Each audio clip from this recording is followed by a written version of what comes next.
അസ്സലാമു അലൈക്കും വറഹ്മത്തുള്ളാഹി വബറകാതുഹു. അറഫാ ദിവസത്തിലുള്ളതായ നോമ്പ്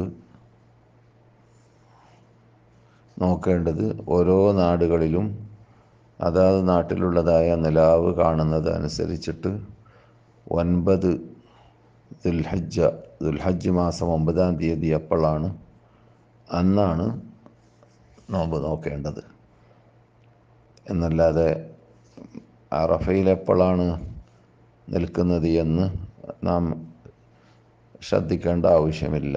കാരണം റസൂലുള്ളാഹി സ്വല്ലല്ലാഹു അലൈഹി വസല്ലമിന് വഹി ഇറങ്ങിയിടം മുതൽ റസൂലുള്ളാഹിൻ്റെ കാലഘട്ടം മുതൽ 1300-ൽ പരം വർഷങ്ങൾ കഴിഞ്ഞതിൻ്റെ ശേഷമാണ് ഈ ആധുനിക മാധ്യമങ്ങളൊക്കെ ഉടലെടുത്തതും ഫോൺ വന്നതും റേഡിയോ വന്നതും. അതൊക്കെ അടുത്ത കാലഘട്ടത്തിൽ സംഭവിച്ചതാണ്. അതുവരേക്കും ജനങ്ങൾ എങ്ങനെ നോമ്പ് പിടിച്ചു അതുപോലെ തന്നെയാണ് വഹി ഇറങ്ങിയ കാലഘട്ടത്തിലുള്ള നിയമം തന്നെയാണ് കണ്ടുപിടുത്തങ്ങൾ വന്ന ശേഷവും ആ നിയമം മാറാനില്ല. 9-ാം ദിവസം നോമ്പ് പിടിച്ചാൽ മതി, അവരവരുടെ നാട്ടിലുള്ളതായ നിലാവ് കണ്ടതനുസരിച്ചിട്ട്.